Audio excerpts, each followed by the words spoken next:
సందేశాలను amazing facts ministry స్నేహితులు మీ కొరకై సమర్పిస్తూ ఉన్నారు. ప్రపంచంలోనే ఎక్కువగా చదివేటువంటి పుస్తకం. దాదాపుగా 4 బిలియన్ల పుస్తకాలు 50 సంవత్సరాల తరబడి అమ్ముతున్నారు. ఈ బైబిల్ చాలా ఆశ్చర్యమైన పుస్తకం. ఇతర పుస్తకాల కంటే మిన్నగా బైబిల్ సుమారు 1500 సంవత్సరాల పాటుగా వ్రాయబడింది. 40 మంది చేత వ్రాయబడింది 3 ఖండాల నుండి. ఈ బైబిల్ నమ్మశక్యమైనదని 66 పుస్తకాలలో మనము గ్రహించగలుగుతున్నాం. దైవ ఆవేశం వలన వ్రాయబడినటువంటి పుస్తకం కనుక అనేకమైనటువంటి ప్రవచనాలు నెరవేర్చబడుతూ ఉన్నాయి. కొన్ని ఆశ్చర్యరీతిగా అందులో నెరవేర్చబడుతూ ఉన్నాయి. 125 ప్రవచనాలు మెస్సియాను గురించి వ్రాయబడ్డాయి. అవన్నీ కూడా నెరవేర్చబడ్డాయి ప్రభువైనటువంటి యేసుక్రీస్తు వారి జీవితంలో. పాత నిబంధన గ్రంథంలో కొన్ని తుల్యముగా నెరవేర్చబడ్డాయి. ఆయన జన్మించిన స్థలము, ఏ విధంగా మరణించాలి, సిలువేయబడాలి, అలాగే పునరుద్ధరణుడు కావాలనే విషయాలన్నీ కూడా, క్రీస్తు జీవితాన్ని గురించి ఎన్నో విషయాలు. ఒకటి మాత్రం నిశ్చయం, ఆయన గురించి చెప్పబడినటువంటి ప్రవచనాలు ఏదో విధంగా అలాగుననే జరిగిపోలేదు. కానీ యేసుక్రీస్తు బైబిల్లో కేంద్ర బిందువై ఉన్నాడు. అయితే ఆయన ఎవరు? తద్వారా మీ జీవితము ఏ విధంగా రూపాంతరం చెందింది? నాతో కలిసి రండి, ఇంకా లోతుగా ధ్యానించుదాం. ఈ హీరోను గురించి ప్రకటన గ్రంథంలో చూద్దాం.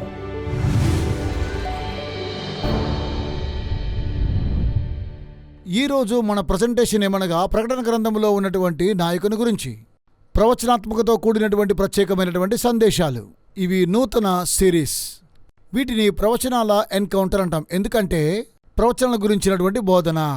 ప్రకటన గ్రంథంలోని కథానాయకుడు భాగము 1. ఆయన గురించి మనకందరికీ తెలుసు. సత్యమేమనగా మొదటి వచనంలో ప్రకటన గ్రంథంలో చూద్దాం.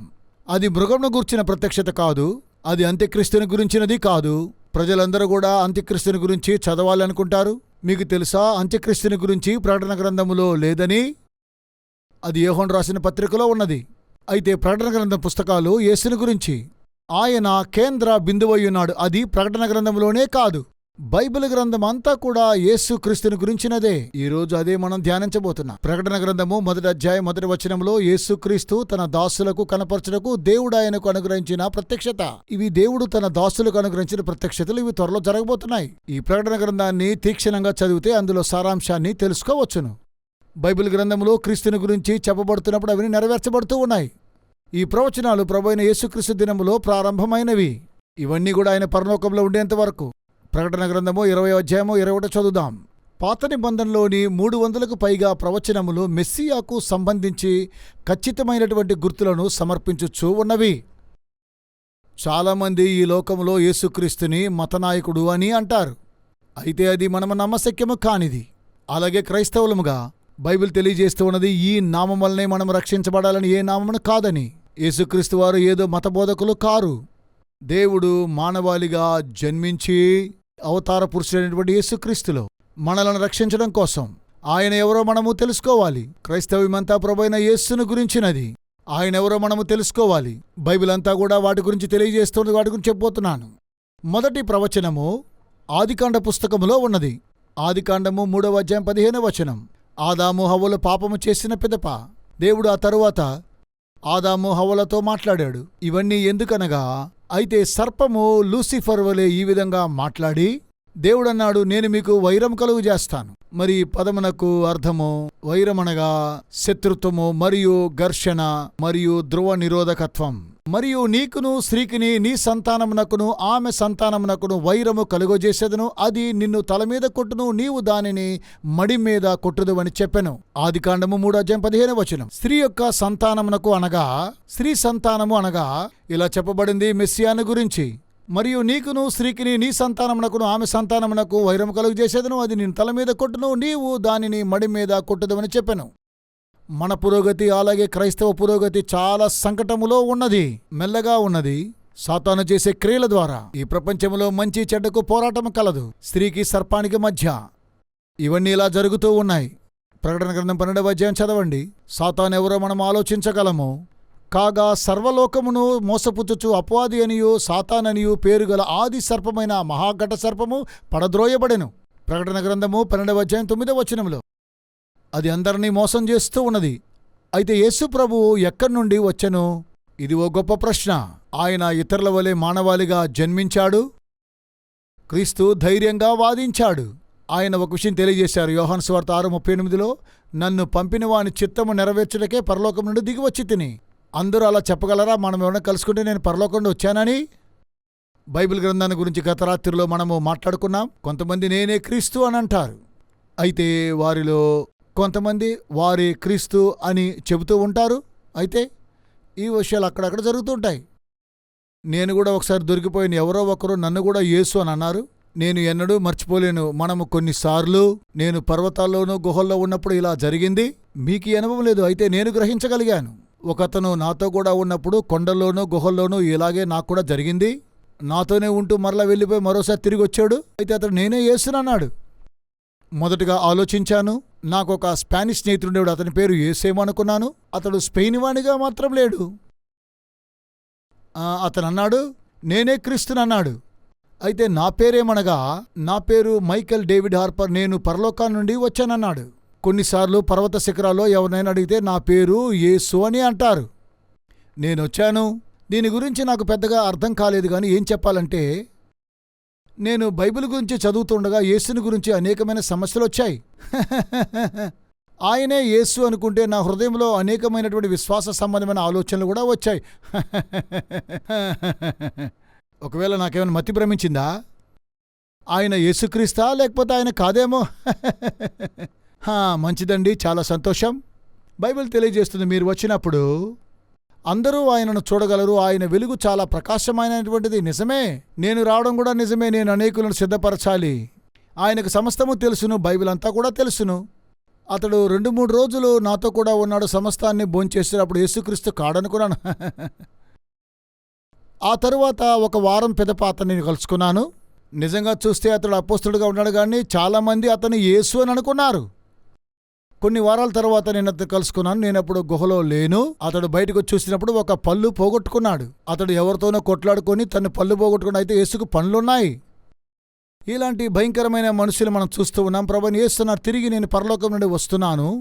ఆయన పిలాతుతో యోహాను సువార్త 18:36 అన్నాడు, యేసు నా రాజ్యము ఈ లోక సంబంధమైనది కాదు, నేను పరలోకం నుండి వచ్చాను. ఆయన ఈ భూలోక సంబంధి కాడా? ప్రభువైన యేసు ఎక్కడి నుండి వచ్చాడు? ఆయన ధైర్యంగా మాట్లాడసాగాడు. మనము దాన్ని గుర్తించవలసిన వారమై ఉన్నాము. యేసు దైవత్వమును ప్రకటించుకొనెనా? ఆయన దేవుడనేమైనా చెప్పాడా? వాక్యములో అవును అని చెప్పబడి ఉన్నది. కొన్ని మనం అంగీకరించాలి. యోహాను సువార్త 8:58లో యేసు వారితో, యేసు అబ్రహాము పుట్టక మునిపే నేను ఉన్నానని మీతో నిశ్చయముగా చెప్పుచున్నానన్ను.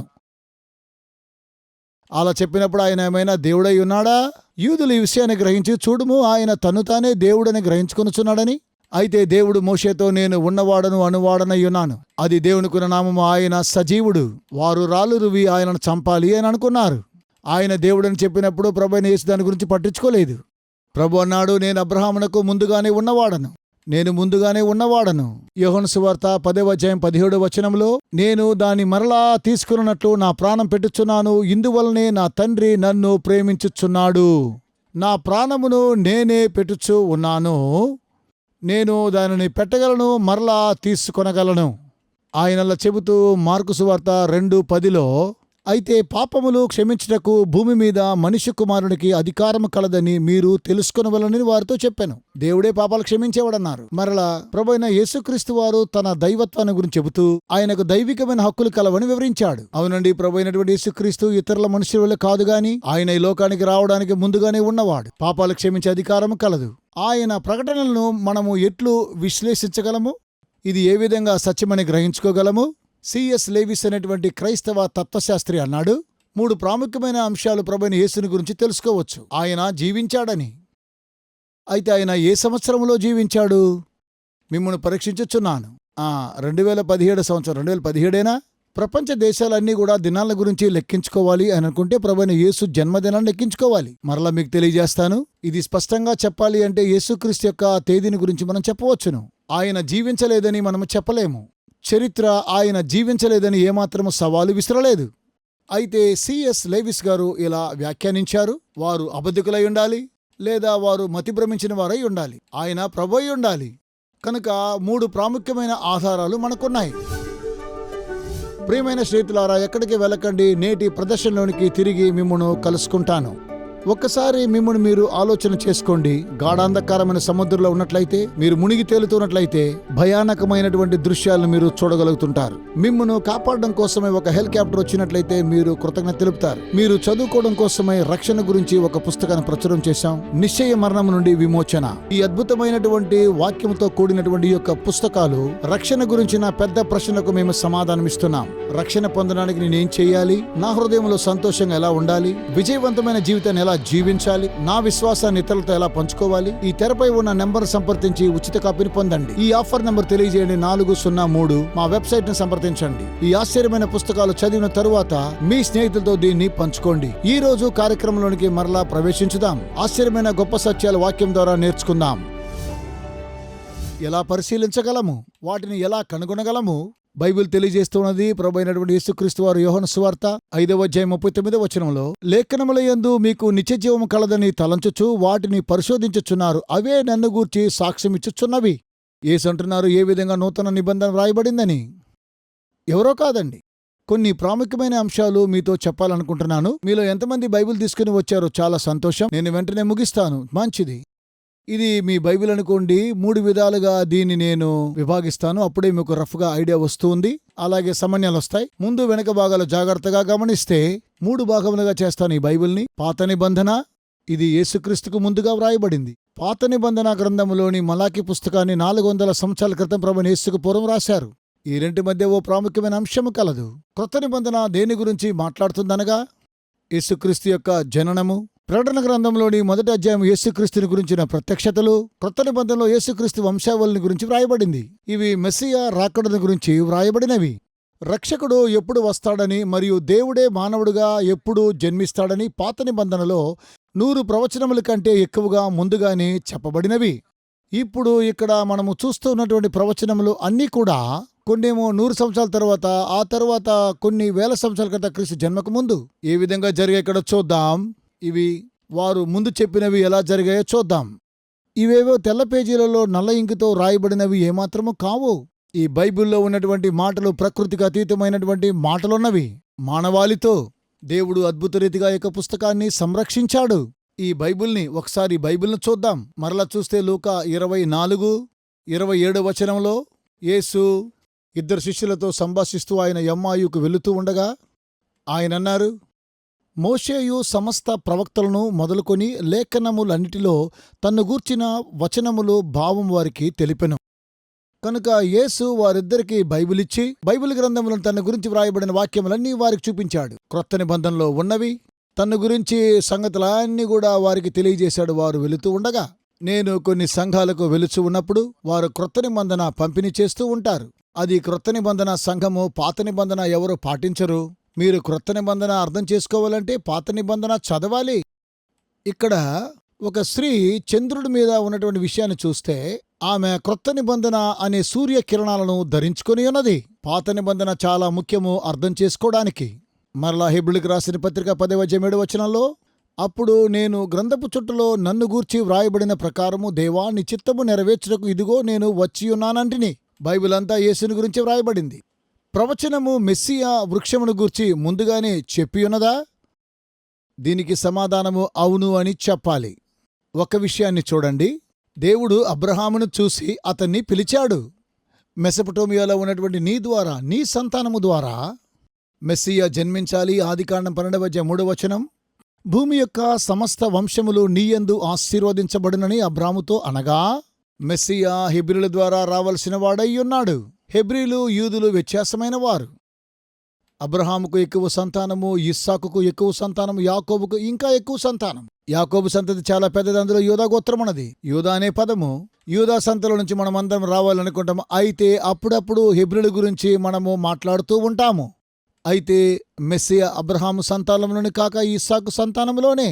ఆదికాండము 26:4 ఎలయనగా నీకును నీ సంతానమునకు ఈ దేశములన్నీ ఇచ్చి నీ తండ్రి అయిన అబ్రహాముతో నేను చేసిన ప్రమాణము నెరవేర్చి ఆకాశ నక్షత్రం వలె నీ సంతానమును విస్తరింపజేసేదను. ఆయన అందరినీ రక్షించడానికి వచ్చాడు. వారు ఎవరైనా సరే. వాగ్దానమేమనగా ఆయన తన శిష్యులతో భూదిగంతముల వరకు వెళ్ళమన్నాడు. తరువాత అంత మాత్రమే కాకుండా అబ్రహాము నుండి ఇస్సాకు ద్వారా, ఆ తర్వాత ఇస్సాకు నుండి అబ్రహాము నుండి ఇస్మాయిల్ ద్వారా, కెతురా ద్వారా కూడా ఇస్సాకుకు ఏశావు జన్మించాడు. అయితే యాకోబు ద్వారా ఆశీర్వాదం వస్తుందన్నాడు. అయితే యాకోబు ప్రవచించాడు. ప్రవచనమేమనగా సంఖ్యాకాండం 24:17లో యాకోబులో నక్షత్రము ఉదయించును, రాజదండం ఇశ్రాయేలు నుండి వచ్చును, ఇశ్రాయేలు ఉదయిస్తాడని. ఆయన రాజు రాజులకు రాజయ్యున్నాడు, రాబోతున్నాడు. ప్రవచనమేమనగా ఆ ప్రవచనాన్ని చూసి తూర్పు దేశపు జ్ఞానులు దీనిని చదివి వారు నక్షత్రాన్ని వెంబడించారు. ఆ నక్షత్రమేమనగా నూతనంగా రాజు రాబోతున్నాడు. అతను చనిపోతూ ఆదికాండము 49వ అధ్యాయములో యాకోబు తర్వాత ఇశ్రాయేలు అయ్యాడు. అతనికి ఉన్నటువంటి 12 మంది కుమారులు, అలాగే ఒక కుమార్తె. మెస్సియా ప్రత్యేకంగా ఎక్కడి నుండి రాగలడు? యూదా, సరియే, మీరు నాతో ఉన్నారా? అంగీకరిస్తున్నారా? మెస్సియా యాకోబు సంతతి వారిన 12 మందిలో అయితే యూదా నుండి రావాలి. ఆయన తెలియజేస్తున్నాడు ఆదికాండం 49లో, సీలోహు వచ్చు వరకు యూదా యొద్ద నుండి దండము తొలగదు, అతని కాళ్ళ మధ్య నుండి రాజదండము తొలగదు, ప్రజలు అతనికి విధేయులయ్యుందురు. ఆయన ద్వారానే ప్రజలందరూ విధేయులయ్యుందురని రాయబడి ఉన్నది. కనుక ఆయన యూదా గోత్రం నుండి రావాలి. యెస్సయి ముద్దు నుండి చిగురు పుట్టును, వాని వేరుల నుండి అంకురము ఎదిగి ఫలించును. యెహోవా ఆత్మ జ్ఞాన వివేకములకు ఆధారమగు ఆత్మ, ఆలోచన బలములకు. యెషయా 11:1-2 దేవుని యొక్క ఆత్మనగా ఏంటి? మెస్సియా అంటే పాత నిబంధన గ్రంథంలో దాని అర్థమేమనగా అభిషేకించబడినవాడు. క్రీస్తు అనేటువంటి పదము క్రిస్టోస్, అది గ్రీకు పదము, అభిషేకించబడిన. మీకు తెలుసా, క్రైస్తవ ఓడలో వారు సీసా తీసుకుని కుదిపినప్పుడు అది రాక్షసం, దీన్ని క్రిసనింగ్ అంటారు. అభిషేకము అనగా నేను అభిషేకించడం. యేసుక్రీస్తు వారు పరిశుద్ధాత్మ అభిషేకముతో నింపబడ్డారు, అందుకే అభిషిక్తుడు అన్నారు. అది దావీదు సంతతి ద్వారా వచ్చినది. ఇప్పుడు క్రొత్త నిబంధనకు వెళదాం, అక్కడ నెరవేర్పేంటో చూద్దాం.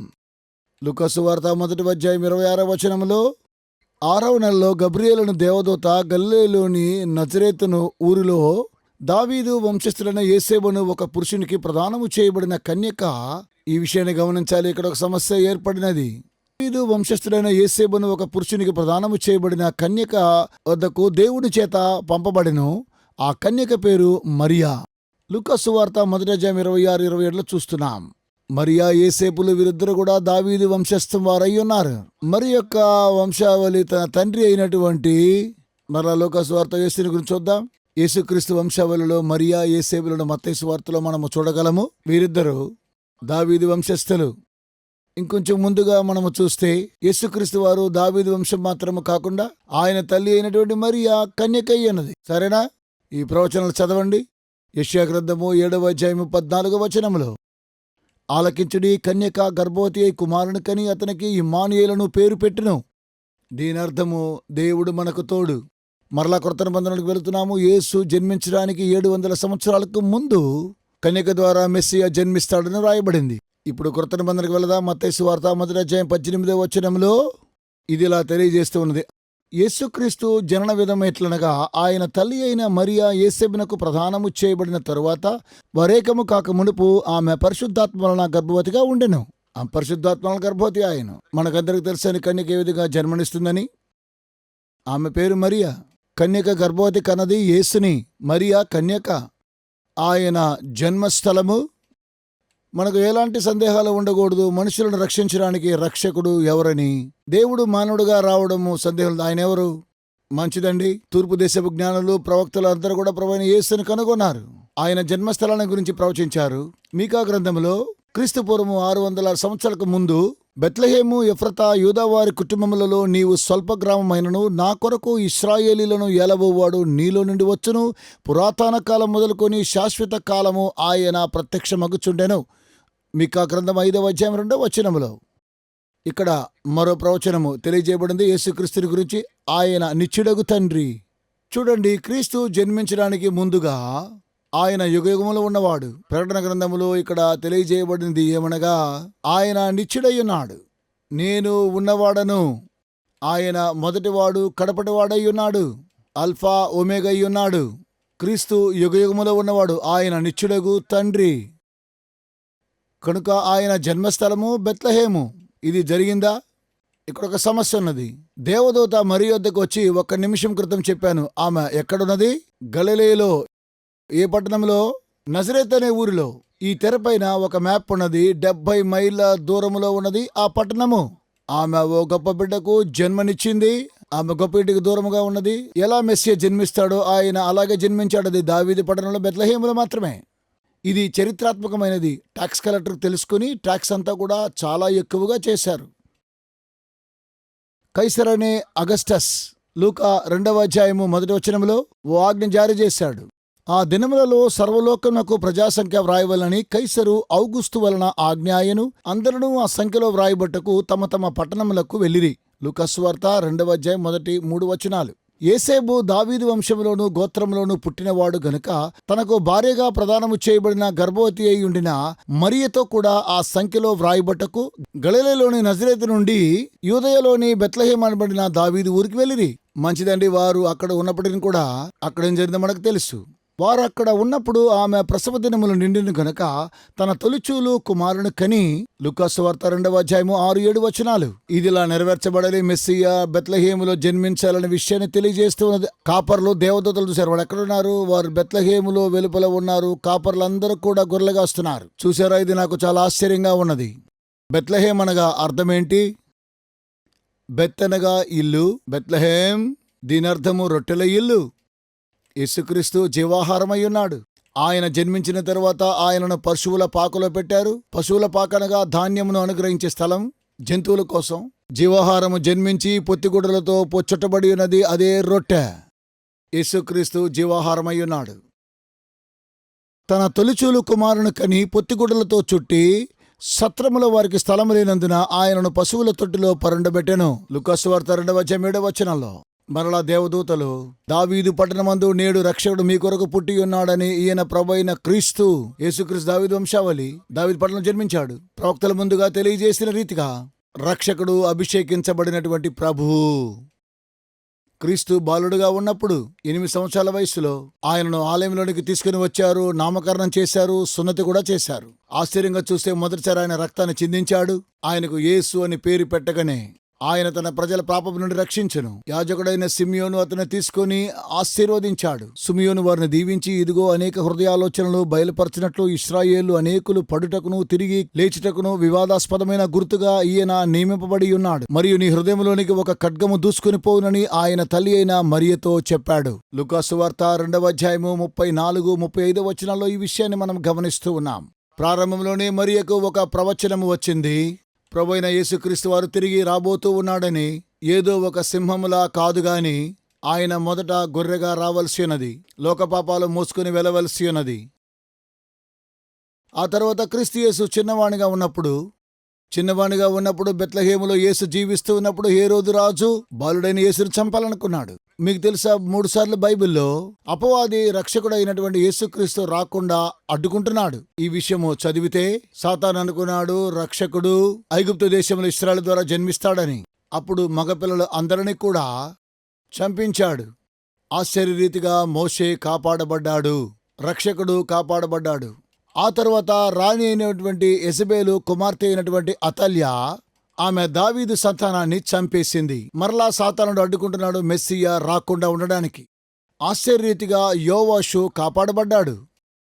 ఆ తరువాత జరిగిందేమనగా యేసుక్రీస్తు జన్మించినప్పుడు హేరోదు చిన్నపిల్లలు చంపడానికి బెత్లెహేమునకు అందరిని పంపించాడు. మరలా రక్షకుడు రాకుండా ఆపు చేయడం కోసమై. యేసేబునకు స్వప్నము ద్వారా నీవు లేచి ఐగుప్తు దేశానికి వెళ్ళమని ఈ విషయం క్రొత్త నిబంధనలో ఉన్నది.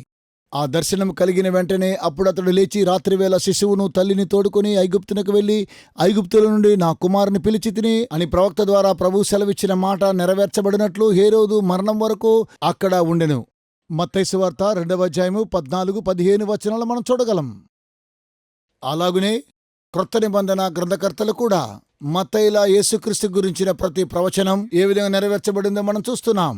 అవన్నీ క్రోడీకరించి ఏకంగా తన యొక్క జీవితాన్ని గురించి తెలియజేసింది. నేను కూడా ఆశ్చర్యపోతున్నాను. నేను మాట్లాడుతూ ఉండగా ప్రభువైన యేసుక్రీస్తు వారు ఎవరని నేను కూడా అడుగుచూ ఉన్నాను. మంచిదండి. ఆయన శిశువుగా జన్మించిన పిదప ఆయన తిరిగి ఐగుప్తు నుండి నజరేతుకు వెళ్ళాడు. ఆయన తల్లిదండ్రులకు విధేయుడిగా ఉన్నాడు. ఈ ప్రవచనాలన్నీ కూడా ప్రవక్తల ద్వారా నెరవేర్చబడాలని స్వప్నమందు దేవుని చేత బోధించబడిన వాడై గలిలయ ప్రాంతములకు వెళ్లి నజరేతు అనే ఊరికి వచ్చాడు. నేను మీతో చెప్పున్నదేమనగా, సంసోను తల్లిదండ్రులు ఇలా చెప్పారు, ఈ వాగ్దానం చేయబడిన బిడ్డ నజరేయుడు. అనేక విషయాలు బైబిల్లో ఉన్నాయి. సమూయేలు, సంసోను వారందరూ కూడా నజీరులే. సాధారణంగా యేసుకు పొడవాటి వెంట్రుకలుంటాయని చిత్రీకరించారు. లేఖనం చెబుతుంది పురుషుడు పొడవుగా వెంట్రుకలు పెంచుకోకూడదని. అయితే నజీర్లు వెంట్రుకలు కత్తిరించుకోకూడదు. కొంతమంది ఆశ్చర్యపోతున్నారు. యేసు యొక్క తల్లిదండ్రులు నజీరుకునేటువంటి ముఖ్యత్వాన్ని గమనిస్తున్నారు. ఆయన బాప్తిసం పొందేంత వరకు ఒక వ్యక్తి నజీరుడిగా ఉన్నట్లయితే అతడు తన జీవితాంతము నజీరుడిగా చేయబడిన వాడుగా ఉంటూ ఉన్నాడు. నజీరు చేయబడినటువంటి వారు ద్రాక్షరసం లాంటి ఏది కూడా తినకూడదు. యేసుక్రీస్తు వారు ద్రాక్షరసం తీసుకున్నారు. ఆయన బాప్తిసం తీసుకున్న తరువాత తనకున్నటువంటి మొక్కుబడిని ఈ విధంగానే చెల్లించారు. మనకు ఆ విషయం తెలియదు. సాధారణంగా ఆయనకు పొడవాటి వెంట్రుకలు ఉన్నట్టు వారు చిత్రీకరించారు. దీన్ని కూడా ముందుగా చెప్పారు. అంతటా ఆయన వారితో కూడా బయలుదేరి నజరేతునకు వచ్చి వారికి లోబడి ఉండెను. లూకా సువార్త 2:51 ఎన్నో కారణాలు చూస్తున్నట్లయితే ప్రభువైన యేసుక్రీస్తు వారు చాలా జ్ఞానవంతులైనట్లుగా తెలియజేస్తుంది. ఎందుకనగా ఆయన జన్మించిన పిదప తన యొక్క తల్లిదండ్రులు తన పాండిత్యం కోసమై జ్ఞానులైన వారి యొద్దకు ఇండియాకు పంపించారని, ఆయన ఐగుప్తుకు వెళ్లి అక్కడ చదువుకున్నాడని, ఆయనకు ఈ పాండిత్యమంతా ఎక్కడి నుండి వచ్చింది, ఆయన ఏమీ చదువుకోలేదని, అయినా ఆయన యెరూషలేములో గొప్ప జ్ఞానవంతుడుగా ఉన్నాడు. ఆయన తల్లిదండ్రులతోనే ఉండి ఇంటిలో ఉండి అనేక వాక్యాలు నేర్చుకున్నాడని తెలియజేస్తున్నది. ఆయన ఎక్కడికి వెళ్లి రహస్యంగా ఏది కూడా నేర్చుకోలేదని, కుంగ్ ఫు ఎక్స్పర్ట్స్ యొద్దకు ఆయన కూడా వెళ్ళలేదని, ఆయన తిరిగి వచ్చి మరలా గొప్ప ప్రకాశవంతంగా ఆయన తల్లిదండ్రులతో ఉండి వారి యొద్దనే నేర్చుకున్నాడు. 33 సంవత్సరాలు జీవించాడు. 30 సంవత్సరాల వయసులో ఆయన బాప్తిసం తీసుకున్నాడు. ముఖ్య కారణం ఏమనగా ఈ సెమినార్లన్నీ కూడా జరిపించడానికి ప్రజలందరూ కూడా బైబిల్లోని యేసుక్రీస్తుని గురించి తెలుసుకోవాలని. అబ్రహాము కొండ మీదికి ఇస్సాకును తీసుకుని వెళ్ళమని దేవుడు చెప్పాడు. నీ కుమారుని నాకు బలి అర్పించమన్నాడు. ఇస్సాకు వీపు మీద కట్టెలు మోయించాడు. సిలువ యేసు వీపు మీద మోపబడింది. తండ్రి కుమారులు ఇద్దరు కలిసి కొండ మీదికి వెళ్లారు. ఈసాకు తను బలిగా సమర్పించుకున్నాడు. అలాగే యేసు బలిగా సమర్పించుకున్నాడు. అబ్రహాము తన కుమారునివ్వడానికి ఇష్టపడ్డాడు. అలాగే దేవుడు తన కుమారునివ్వడానికి ఇష్టపడ్డాడు. మీరు బైబిల్ గ్రంథాన్ని చదివినప్పుడు బైబిల్ కథల్లో ఉన్నటువంటి యేసేపు, బైబిల్ కథల్లో ఉన్నటువంటి దావీదు, ఆ కథల్లో ఉన్న సామ్యూయేలు, అలాగే గిద్యోను, వీరందరూ యేసుని గురించి చెబుతూ ఉన్నారు. ఇవన్నీ కూడా నీడవలే తెరపై ఉన్న యేసుక్రీస్తును తెలియజేస్తున్నవి. దేవుడు ఇవన్నీ నేర్చుకోవాలని కోరుతూ ఉన్నాడు. అలా తెలుసుకుని వ్యక్తిగతమైన సంబంధం తమ కుమారునితో కలిగి ఉండాలని దేవుడు ఇష్టపడుతూ ఉన్నాడు. మీకు తెలుసా, అమేజింగ్ ఫ్యాక్ట్స్ వారు బైబిల్ కాలేజెస్ కూడా నిర్వహిస్తున్నారు. మీరు ఇంట్లో ఉండి చదువుకొనవచ్చును. ఇవి 27 అద్భుతమైనటువంటి పుస్తకాలతో కూడినవి. వీటి ద్వారా దేవుని యొక్క వాక్యాన్ని మీరు చదువుకొనవచ్చును. ఇవి ఇంగ్లీష్, హిందీ, తమిళ్ అండ్ తెలుగులో కూడా ఉన్నాయి. ఈ బైబిల్ చదువుకోవడం కోసం ఇప్పుడే మీరు మీ పేర్లు నమోదు చేసుకోండి. BibleStudy.AFTV.in ఈ రోజే మీ పేర్లు నమోదు చేసుకోండి. గత 50 సంవత్సరాలుగా అమేజింగ్ ఫ్యాక్ట్స్ అనేటువంటి వారు అనేకమైనటువంటి సత్యాలను ప్రపంచవ్యాప్తంగా తెలియజేస్తున్నారు. యేసుక్రీస్తు ఆజ్ఞ మేరకు ప్రపంచవ్యాప్తంగా దేవుని యొక్క సువార్తను తెలియచేయాలి. ఆయా దేశాలకు, ఆయా భాషలు మాట్లాడే వారికి మీ ప్రార్థనలు బట్టి మీకు వందనాలు తెలియజేస్తూ ఉన్నాను.